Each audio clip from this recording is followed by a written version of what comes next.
உங்கள் முன்னால் ஈரோடு மண்ணில் நம் கொள்கை தலைவர் மண்ணில் வெற்றி தலைவர் இதோ வருகிறார்.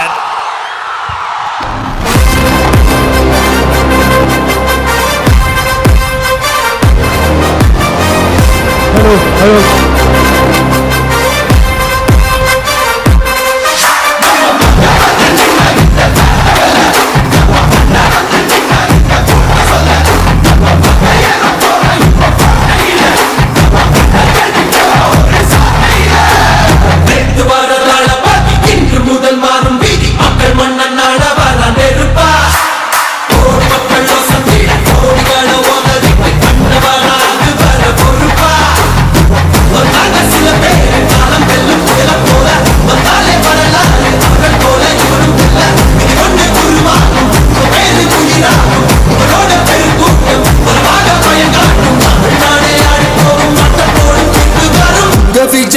விஜய் உயிரென்ன வரனா விஜய் எளியவன் குரல்தான் விஜய் தனியார் இல்ல கடல்னா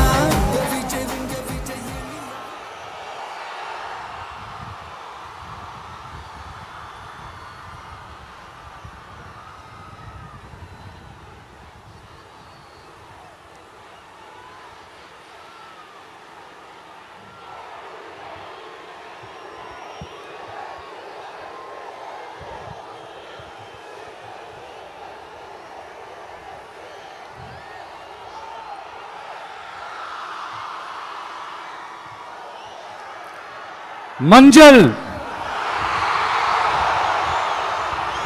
மஞ்சள் பொதுவா நல்ல காரியங்கள் ஸ்டார்ட் பண்றதுக்கு முன்னாடி இந்த மஞ்சள் எடுத்து வச்சு தான் ஸ்டார்ட் பண்ணுவாங்க. நம்ம வீட்டில் கூட நம்ம அம்மா அக்கா தங்கைகள் நமக்காக நாம நல்லா இருக்கணும்ன்றதுக்காக மஞ்சள் புடவை கட்டிக்கிட்டு தான் வேண்டிக்குவாங்க. அப்படி அந்த மஞ்சள்னாலே ஒரு தனி வைப்பு தாங்க. நம்ம கொடியில கூட அந்த வைப்ரண்டான அந்த எனர்ஜெட்டிக்கான அந்த மஞ்சள் இருக்குமே, அந்த மாதிரி மங்களகரமான மஞ்சள் விளையிற பூமி தான் இந்த ஈரோடு பூமி. இங்க வந்து மஞ்சளை பத்தி பேசாம வேற எங்க போய் பேசுறது? அது மட்டும் இல்ல, இங்க ஒரு மகத்தான ஒரு மனிதரை பத்தி நம்ம பேசி ஆகணும். இந்த ஈரோடு மண் விவசாயத்துக்கும் பேர் போன மண்.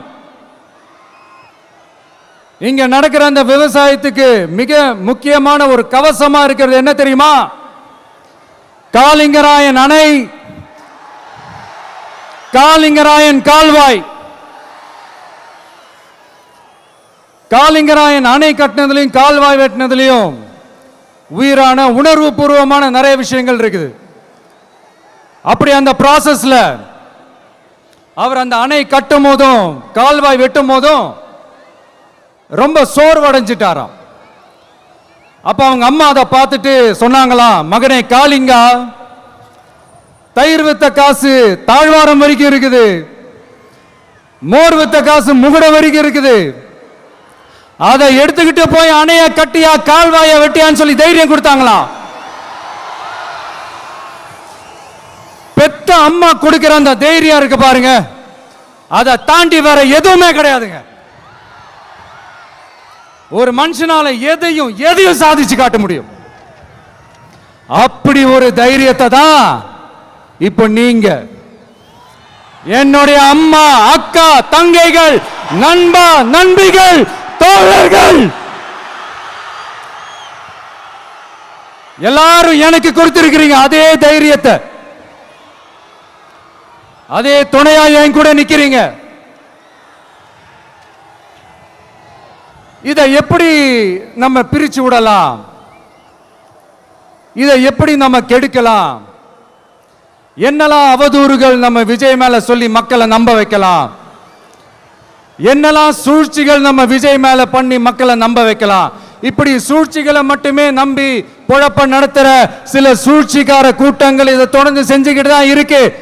ஆனா அவங்களுக்கு தெரியாது, இது இன்னைக்கு நேத்து வந்த உறவு இல்ல. கிட்டத்தட்ட 30-33 வருஷத்துக்கு மேல இருக்கிற உறவு. ஏன், நான் சினிமாவுக்கு வந்தப்போ எனக்கு வயசு 10. அப்பல இருந்தே இந்த உறவு ஸ்டார்ட் ஆகி போயிட்டு இருக்குன்னு அவங்களுக்கு தெரியாம போச்சு. அதனால என்ன பண்ணாலும், நீங்க என்ன ட்ரை பண்ணாலும், எல்லாத்தையும் விட்டுட்டு மக்களுக்காக வந்திருக்கிற இந்த விஜய மக்கள் ஒரு நாளும் கைவிட மாட்டாங்க. மக்கள் கூடவே நிக்கிறாங்க, கூடவே நிப்பாங்கன்னு அவங்களுக்கு தெரியாம போச்சு. என்னப்பா நிப்பீங்கல்ல? உங்களை நம்பிதாப்பா வந்திருக்கிறேன். அதான் இந்த சத்தம் தாங்க வாழ்நாள் பூரா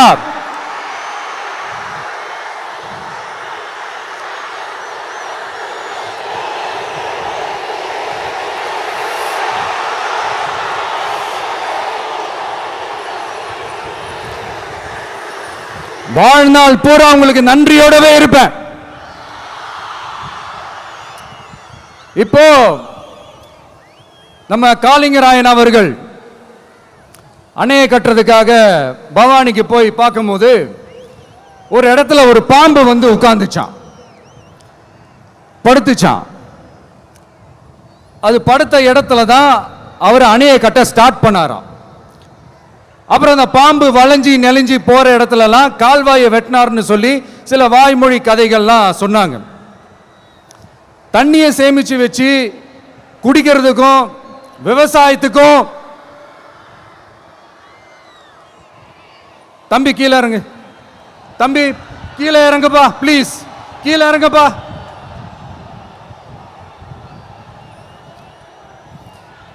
ஓகே, தேங்க்யூ கீழே இறங்குங்க, கீழே இறங்குப்பா. நீ இறங்கினாதான் புத்தம் கொடுப்பேன்.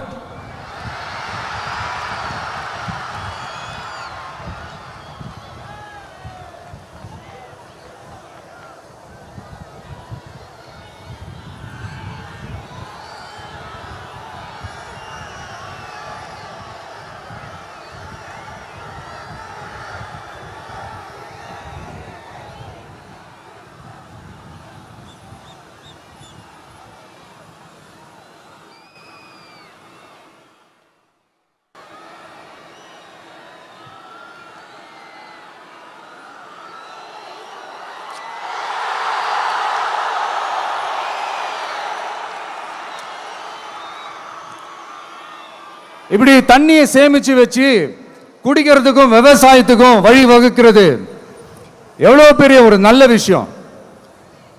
ஸோ இந்த மாதிரி நல்ல விஷயங்கள்லாம் செஞ்சிட்டு கதைகள் சொன்னா பரவாயில்ல, எதுவுமே செய்யாம கதைகளை மட்டும் அடிச்சு விடுறது எப்படி? அத்திக்கடவு அவிநாசி திட்டத்தை இன்னும் விரிவுபடுத்தினா அந்த 3 மாவட்டத்தில் இருக்கிற லட்சக்கணக்கான மக்களுக்கு எவ்வளவு பிரயோஜனமா இருக்கும். எத்தனையோ லட்சம் ஏக்கர் நிலங்கள்ல விவசாயம் நடத்தினா எவ்வளவு பிரயோஜனமா இருக்கும். ஏன் அதெல்லாம் பண்ண மாட்டேன்றீங்க? வள்ளுவர் கோட்டத்துக்கு காட்டுற அக்கறைய இங்க மக்கள் வாழ்வாதாரத்தில் கொஞ்சம் காட்டலாம்ல, ஏன் காட்ட மாட்டேன்றீங்க? இங்க என்ன கவர்மெண்ட் நடத்துறாங்களா இல்ல கண்காட்சி நடத்துறாங்களா? இந்த 21ஆம் நூற்றாண்டிலே மக்களை பத்தி எதுவுமே யோசிக்கிறது இல்ல. ஆனா அந்த காலத்திலேயே இது எல்லாத்தையும் பத்தி யோசிச்ச மக்களை பத்தி, குடிக்கிற தண்ணியை பத்தி, விவசாயத்தை பத்தி, அணை கட்டுறதை பத்தி, கால்வாய் வெட்டுறதை பத்தி, இதெல்லாம் எங்கிருந்து? பவானியிலிருந்து நொய்யலாறு வரைக்கும் கால்வாய் வெட்டி இதெல்லாத்தையும் பத்தி யோசிச்ச காளிங்கராயன் அவர்களுக்கு கோடி கும்பிடு போட்டாலும் பார்த்தாதுங்க. இப்படி அந்த காலத்துல இருந்த ஒரு ஹீரோவை பத்தி பேசிட்டு இந்த காலத்துல அதாவது 1920th செஞ்சுரியில இருந்த ஒரு ஹீரோவையும் பத்தி நம்ம பேசி ஆகணும்ல. ஒருத்தர் இலகிய மனம் கொண்ட ஹீரோனா இன்னொருத்தர் இரும்பு மாதிரி அயன் மேன் தான். எஸ், நம்ம ஈரோடு கடப்பாறை தான்.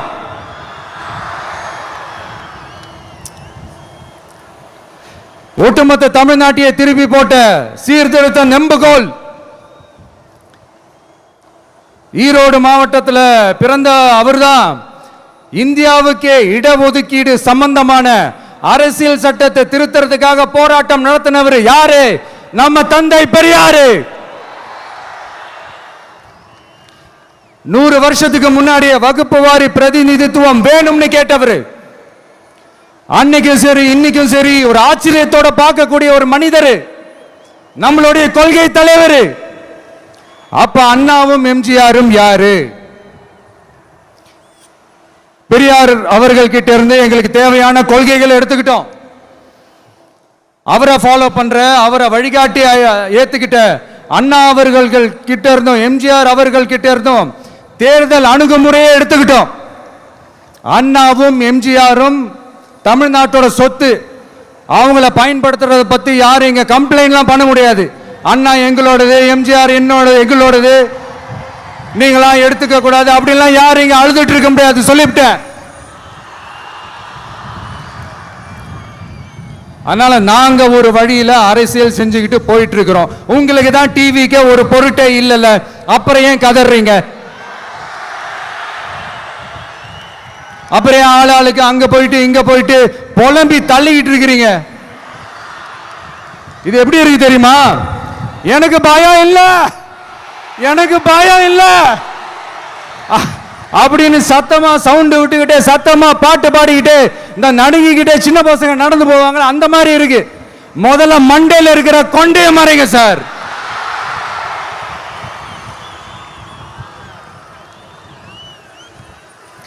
சும்மா மாறு வேஷத்துல மறு வச்சுக்கிட்டு மீடியா ஆளு ரேடியோ ஆளுன்னு இவங்க ஆளுங்களே மாத்தி மாத்தி அனுப்பிக்கிட்டு இதெல்லாம் என்ன மக்களுக்கு தெரியாதுன்னு நினைச்சிட்டு இருக்கீங்களா? மக்கள் எல்லாத்தையும் உன்னிப்பா கவனிச்சிட்டு இருக்காங்க. அதனாலதான் சொல்றேன், உங்களுக்கு நீங்க கொள்ளையடிச்சு வச்சிருக்கிற காசு தான் துணை. ஆனா எனக்கு என் மேல எல்லையில்லா பாசம் வச்சிருக்கிற இந்த மாசு தான் துணை.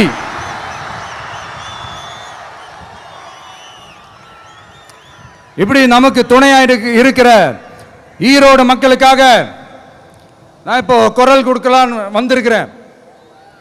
சரி, இப்போ விஷயத்துக்கு வருவோம். பெரியார் அவர்கள் கிட்ட இருந்த அந்த செல்வாக்கையும் அந்த பதவிகளையும் அந்த பவரையும் வச்சுக்கிட்டு அவர் என்ன சொன்னார் தெரியுமா? இவ்வளவு செல்வாக்கு, இவ்வளவு பதவிகள், இவ்வளவு பவர் இருந்தோம் நான் ஒரு 5 பைசா காசு சம்பாதிச்சிருப்பேனா? எனக்கோ இல்லை என் குடும்பத்துக்கோ பட்டங்கள் வேணும், பதவி வேணும்னு ஏதாவது கேட்டிருப்பேனா? இல்லை ஏதாவது லாபம் பார்த்துருப்பேனா? இல்லை எதுக்காவது ஆசைப்பட்டிருப்பேனா? ஆனா அவர் பேரை சொல்லிக்கிட்டு அவருடைய கொள்கையை ஃபாலோ பண்றதா சொல்லிக்கிட்டு இப்ப ஆட்சியில இருக்கிறவங்க என்னெல்லாம் செய்யறாங்கன்னு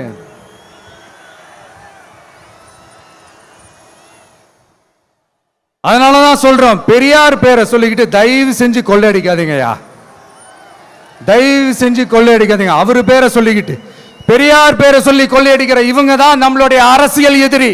மக்களை நீங்க சொல்லுங்க, நம்மளுடைய அரசியல் எதிரி யாரு? நம்மளுடைய கொள்கை எதிரி யாரு? ரிப்பீட், நம்மளுடைய அரசியல் எதிரி யாரு? நம்மளுடைய கொள்கை எதிரி யாரு? உங்களுக்கு புரியுதுல்ல?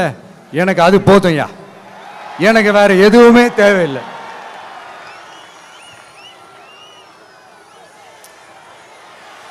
அதனாலதான்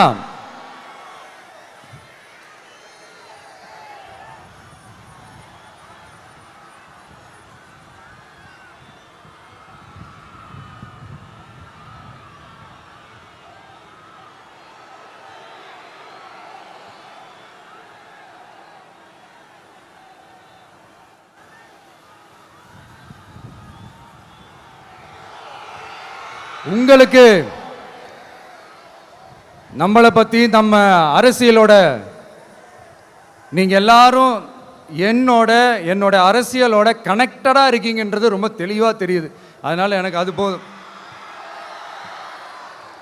அதனால தான் எதிரிகள் யாருன்னு சொல்லிட்டு களத்துக்கு வந்திருக்கிறோம். அதனால் அவங்கள மட்டும்தான் எதிர்ப்போம். அதுவும் அந்த எதிரிகள் யாரு இப்போ இங்க 2026 சட்டமன்ற தேர்தலில் களத்தில் இருக்கிறாங்களோ அவங்கள மட்டும்தான் எதிர்ப்போம். சும்மா களத்திலே இல்லாதவங்களையும், களத்துக்கும் அவங்களுக்கும் சம்பந்தமே இல்லாதவங்களையும் எதிர்க்கிற ஐடியாலாம் இல்ல பாஸ். நீங்க கேட்கிறீங்கன்றதுக்காகலாம் எதிர்த்துட்டு இருக்க முடியாது பாஸ். எங்களுக்கு நிறைய வேலை இருக்குது.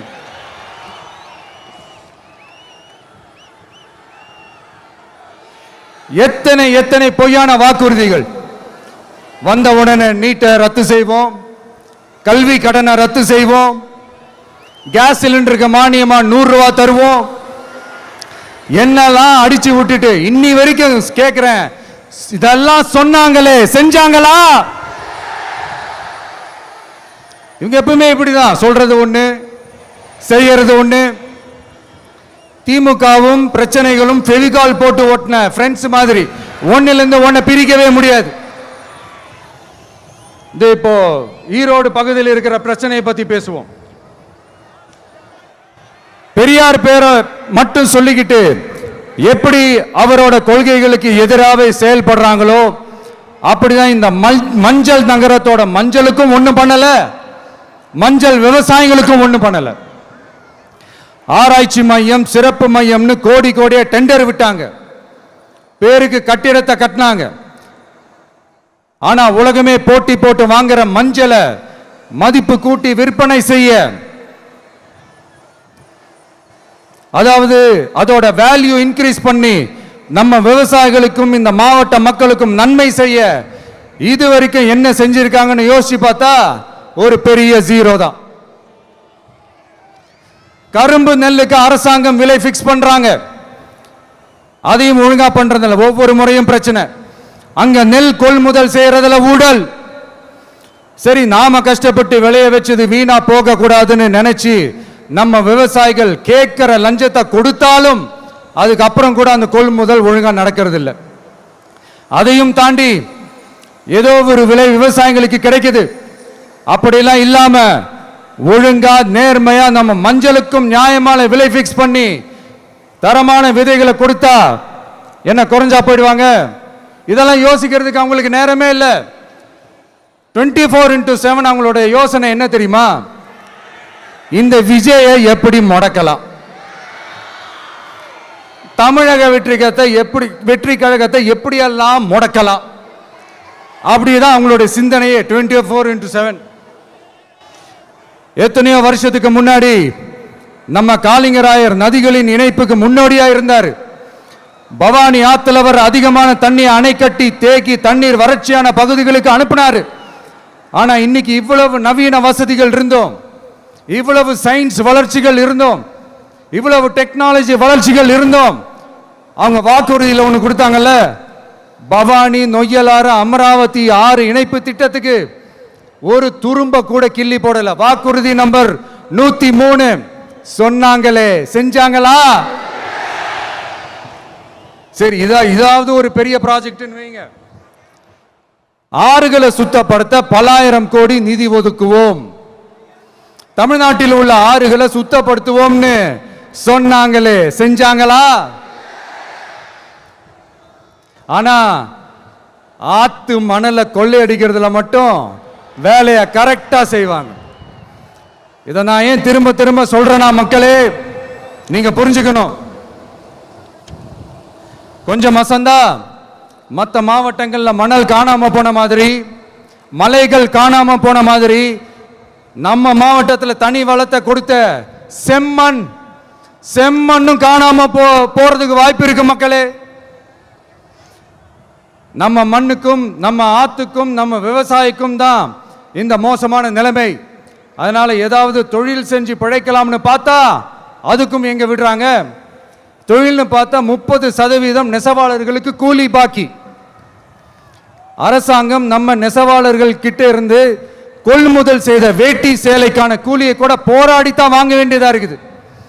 அது சலுகையோ உதவியோ நலத்திட்டமோ கிடைக்காது. நம்ம உழைப்புக்கான ஊதியம், நம்மளோட உரிமை, அதுக்கே போராட வேண்டிய நிலையில தான் இந்த அரசாங்கம் நம்மளை வச்சிருக்கு. நல்லா பார்த்துக்கங்க மக்களே, உரிமைக்கு குரல் கொடுத்தவங்க தான் இவங்க. சிறு குறு தொழில்கள் பீக் ஹவர்ஸ் சார்ஜ்னு கரண்ட்டுக்கு அநியாய விலை வச்சு அதையும் செய்ய விடாம நம்மளை முடக்கிடுறாங்க. அந்த பீக் ஹவர்ஸ் சார்ஜ் கொள்ளையால எத்தனை வருஷமா எவ்வளவு பேர் பாதிக்கப்படுறோம், எவ்வளவு தொழில்கள் பாதிக்கப்படுது. நாமளும் கத்துறோம், போராடுறோம், கோரிக்கை வைக்கிறோம். எதையாவது இவங்க கண்டுக்கிறாங்களா?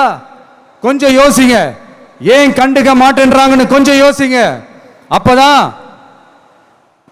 அப்போதாங்க பிரைவேட்ல அதிக விலைக்கு கரண்ட் வாங்க முடியும், அதுக்கு டெண்டர் விட முடியும். அப்படி டெண்டர் விட்ட மேட்டர்ல எல்லாம் என்ன நடக்கும்னு உங்களுக்கும் தெரியும், எனக்கும் தெரியும், நம்ம எல்லாருக்குமே தெரியும். இந்த மாதிரி ஈரோடுல மட்டும் இல்ல, எந்த மாவட்டத்துக்கு போனாலும் பிரச்சனைகள் மேல பிரச்சனைகள் தான். அதையெல்லாம் தீக்கிறதுக்கு ஒரு சொல்யூஷன் கூட சொல்லாம இதுல வேற பெருமையா மாடல் அரசு மாடல் அரசுங்கிறது. இல்ல நான் கேட்கிறேன், கூச்சமா இல்ல?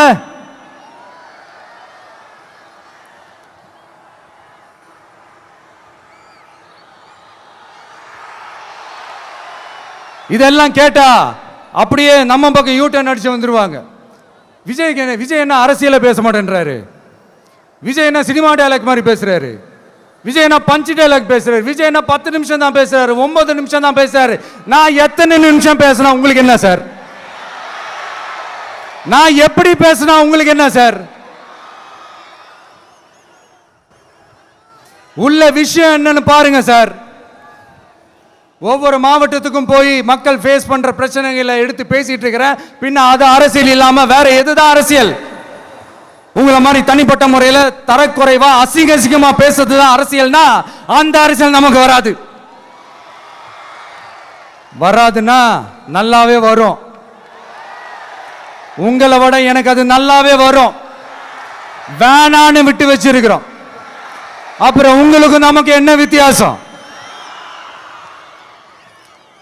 காஞ்சிபுரத்தில் நாம பேசும்போது இந்த மாதிரி உங்களால் அமைக்கப்பட போற ஆட்சியில நம்ம ஆட்சிக்கு வந்த உடனே என்னெல்லாம் செய்ய போறோம்ன்றது சிலது சொன்னோம். அதையெல்லாம் தப்பா புரிஞ்சுக்கிட்டு இப்போ சொல்றேன், விளக்கமா சொல்றேன். நான் சலுகைகளுக்கு எதிரானவன் கிடையாது. மக்களுக்கான சலுகைகளை இலவசம்னு சொல்லி அசிங்கப்படுத்துறதுல எனக்கு உடன்பாடு கிடையாது. மக்கள் காசுல மக்களுக்கு செய்யறதை எப்படி இலவசம்னு சொல்லுவீங்க? அப்படியே செஞ்சிட்டாலும் ஓசில போறேன்னு சொல்லி அசிங்கப்படுத்துறீங்க. என்ன கேட்கறதுக்கு ஆள் இல்லைன்னு நினைச்சீங்களா? மக்களுக்கு ஒண்ணுன்னா இந்த விஜய் வந்து நிப்பா, இந்த விஜய் வந்து கேள்வி கேட்பா. இந்த விஜய் எப்பவுமே மக்கள் பக்கம் தான், அதே மாதிரி மக்களும் என் பக்கம் தான். என் மக்கள் மானத்தோட மரியாதையோட கௌரவத்தோட வாழணும். என் மக்கள் யாருக்கும் கீழே கிடையாது. அப்படி அவங்க கௌரவத்தோட வாழணும்னா அவங்களுக்கான வாழ்க்கை தரம் உயரணும். வாழ்க்கை தரம் உயரணும்னா அவங்களோட வாழ்வாதாரம் உயரணும். வாழ்வாதாரம் உயர்ந்தாதான் பொருளாதாரம் உயரும். பொருளாதாரம் உயர்ந்தாதான் வசதி வாய்ப்புகள் உயரும். இதெல்லாம் உயர்ந்தாலே ஆட்டோமேட்டிக்கா அவங்களோட வாழ்க்கை தரம், அவங்களுக்கான மரியாதை, அவங்களுக்கான கௌரவம் எல்லாமே உயரும். இதுக்கான வழிகள், அந்த சூழல்களை அந்த கவர்மெண்ட் அமைச்சு கொடுக்கணும். இதுக்கான அந்த திட்டங்களை செயல்படுத்தணும். இதெல்லாம் செஞ்சாதான் அந்த அரசாங்கம் ஒரு நல்ல அரசாங்கம். இதைத்தான் சொன்னோம்.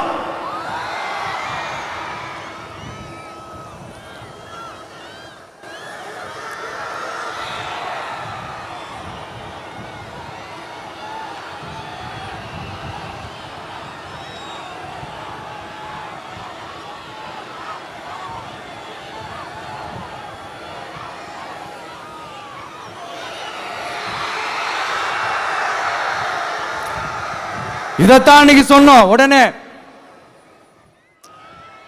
சொன்னா மட்டும் போதுமா? எப்படி செயல்படுத்துவீங்க? நாங்க என்ன வாயிலேயே வடை சுடுறதுக்கு டிஎம்கேவா? டிவி கேடா?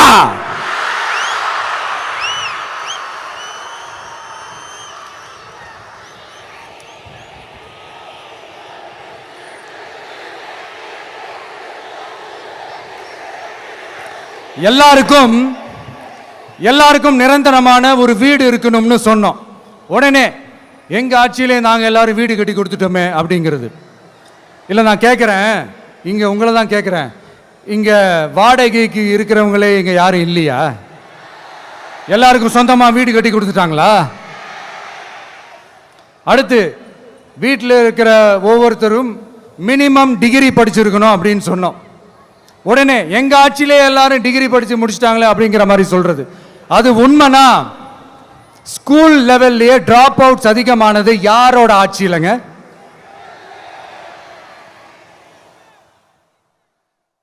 பசங்க பிள்ளைங்க யாரும் ஸ்கூல்ல சேரலன்னு சொல்லிட்டு எனக்கு தெரிஞ்சு 207 கவர்மெண்ட் ஸ்கூல்ஸ் மூடினது யாரோட ஆட்சியிலங்க? இதுல கல்வியில் சிறந்த தமிழ்நாடுன்னு டிராமா வேற. அடுத்து குடும்பத்தில் ஒருத்தருக்கு நிரந்தரமான வருமானம் வரணும், வேலை வாய்ப்பு கிடைக்கணும் அப்படின்னா நாங்க கொடுக்காத வருமானமா, நாங்க கொடுக்காத வேலையா அப்படிங்கிறது.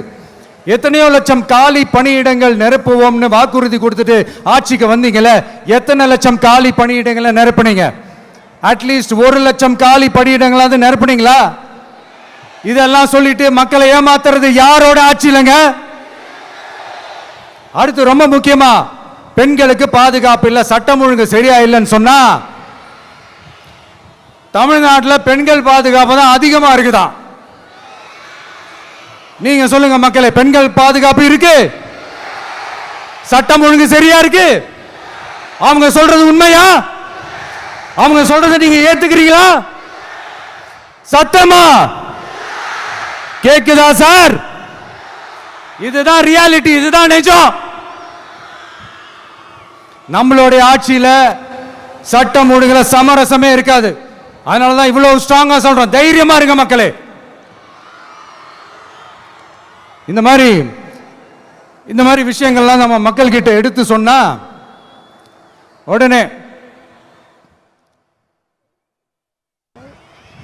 இந்த இது எடுத்துட்டு வந்துருவாங்க.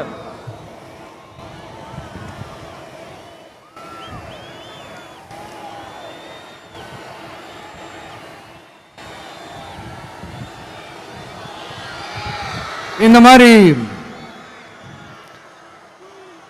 இதெல்லாம் என்னென்ன செய்ய போறோன்றது சிலதெல்லாம் காஞ்சிபுரத்தில் சொன்ன மாதிரி சொன்னா எல்லாத்தையும் தப்பா திருச்சி பேசிக்கிட்டு அவதூறு பரப்பிக்கிட்டு. நான் கூட யோசிப்பேன், எம்ஜிஆர் அவர்களும் மேடம் ஜெயலலிதா மேடம் அவங்களும் ஒரே வார்த்தையில சொல்லி இந்த திமுகவை காலி பண்ணாங்கல்ல. நான் கூட யோசிப்பேன், ஏன் இவ்வளவு ஹார்ஷா பேசுறாங்க, ஏன் இவ்வளவு ஹார்ஷா அவங்கள திட்டுறாங்கன்னு யோசிச்சது உண்டு. இப்பதானே புரியுது. அவங்க 2 பேரும் சொன்னதை இப்ப நானும் ரிப்பீட் பண்றேன். திமுக ஒரு தீய சக்தி, திமுக ஒரு தீய சக்தி, திமுக ஒரு தீய சக்தி, திமுக ஒரு தீய சக்தி, தீய சக்தி, தீய சக்தி, தீய சக்தி. என் நெஞ்சில் குடியிருக்கும் ஈரோடு மக்களே,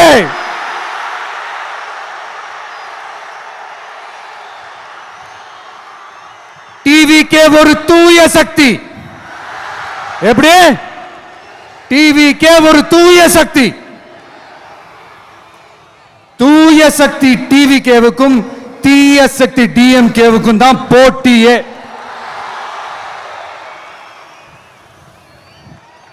என்ன முடக்கலாம்னு நினைக்கிறீங்க, ஆனா இந்த சத்தத்தை ஒரு நாள் உங்களால முடக்க முடியாது. மக்கள் விரோத திமுக அரசை வீழ்த்த மக்கள் சக்தியான நம்மளால மட்டும்தான் முடியும். அண்ணன் செங்கோட்டையன் அண்ணன் அவர்கள் நம்ம கூட வந்து சேர்ந்தது நமக்கு ஒரு மிகப்பெரிய ஒரு பலம். அந்த மாதிரி செங்கோட்டையன் அண்ணன் அவர்கள் மாதிரி இன்னும் நிறைய பேர் வந்து சேர இருக்கிறாங்க. அவங்க எல்லாருக்குமே அந்த உரிய அங்கீகாரத்தை கொடுப்போம். அது மட்டும் இல்லை, அப்புறம் இன்னொரு விஷயம் சொல்ல மறந்துட்டேன். இப்போ ரீசண்டாக ஒரு இடத்துல நம்ம சிஎம் சார் அவர்கள் பேசும்போது சொன்னாங்க, என் கேரக்டரையே புரிஞ்சுக்க மாட்டேங்கிறேன். இது சினிமா டயலாக் இல்லையா? நான் ஏதாவது பேசினா சினிமா டயலாகா? சார் பேசினா அது சினிமா டயலாக் இல்லையா? சிலப்பதிகாரத்திலிருந்து எடுத்ததா அந்த லைனு, என் கேரக்டரையே புரிஞ்சிக்க மாட்டேன்றது. உங்களை எப்படி தான் சார் புரிஞ்சுக்கிறது? எந்தெந்த விஷயத்துலலாம் சார் உங்கள் கேரக்டர் நாங்கள் புரிஞ்சுக்கிறது? அதையும் நீங்களே சொல்லிட்டீங்கன்னா கொஞ்சம் நல்லா இருக்கும் சார். சட்டம் ஒழுங்குல நாடே சந்தி சிரிக்குது அதுலையா? பெண்கள் பாதுகாப்பில் நாடே சந்தி சிரிக்குது அதுலையா? பொய் வாக்குறுதிகளாக கொடுத்து ஏமாத்தி ஆட்சிக்கு வந்தீங்களே அதுலையா? எதில் தான் சார் உங்கள் கேரக்டர் நாங்கள் புரிஞ்சுக்கிறது? ஆனால் ஒன்று, தமிழ்நாட்டில் ஆட்சி செய்கிற நீங்களும் சரி, ஒன்றியத்தில் ஆட்சி செய்கிறவங்களும் சரி, நீங்க ரெண்டு பேரும் முதல்ல என்னோட கேரக்டரை புரிஞ்சுக்கணும் சார். என்னோட கேரக்டர்னு சொன்னது நம்ம மக்களோட கேரக்டரை. 2026 சட்டமன்ற தேர்தலோட அந்த கேரக்டரே கொஞ்சம் வேற மாதிரி சார். அதை கொஞ்சம் தயவு செஞ்சு நீங்க புரிஞ்சுக்கணும் சார். புரிஞ்சுக்கலன்னா மக்களே உங்களுக்கு புரிய வைப்பாங்க சார். கான்பிடண்டா இருங்க சார், நல்லதே நடக்கும் சார். வெற்றி நிச்சயம் சார். மீண்டும் சந்திக்கும் வரை நன்றி, வணக்கங்க சார். நண்பா, நண்பிகள், இங்க எல்லாம் பார்த்தோம், எல்லாம் நல்லபடியாக நடந்தது. சேஃபா வந்துட்டு சேஃபா வீட்டுக்கு போயிடுங்க. எனக்கு எல்லாத்தையும் விட நீங்க தான் எனக்கு முக்கியம். தயவு செஞ்சு சேஃப்டியா போயிட்டு வாங்க. ஒரு ஈரோடு செல்ஃபி ஒன்று எடுப்போமா?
செஞ்சோஜ கோட்டையில் முதலமைச்சராக தலைவர் வருவதற்காக அண்ணன் செங்கோட்டையிலும் செங்கோலை தருகிறார்.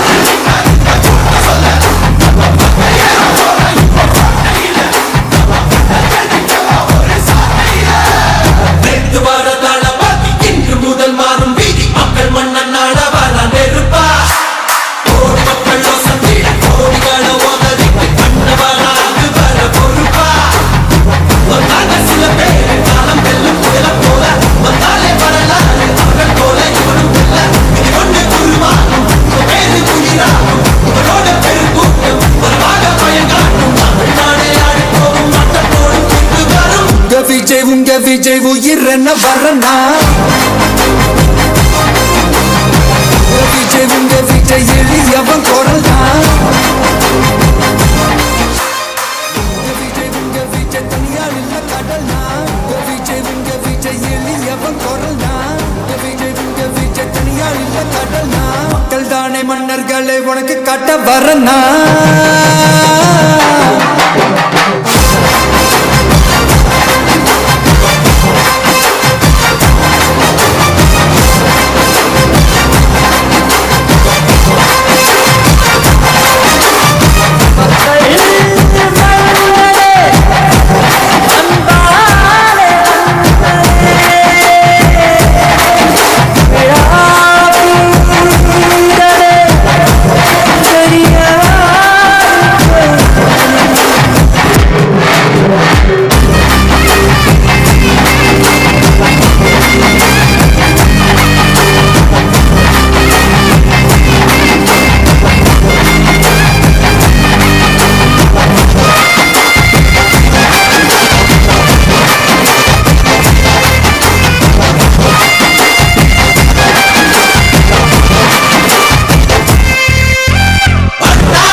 விஜய் உயிர் என்ன வரனா விஜய் உங்க விஜய் எளியவன் குரல்னா விஜய் உங்க விஜய் தனியார் இல்ல கடல்னா விஜய் உங்க விஜய் எளியவன் குரல்னா விஜய் உங்க விஜய் தனியார் இல்ல கடல்னா மக்கள் தானே மன்னர்களை உனக்கு காட்ட வரனா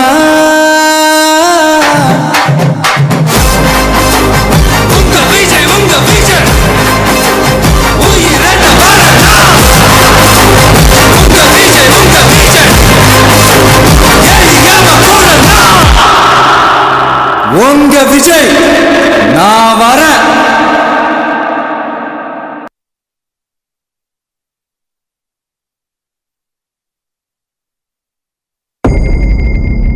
மக்கள் மன்னரே அன்பான அண்ணனே விழாவீரனே பெரியார் பேரனே மன்னா மன்னா எங்கள் உரிமை காவல்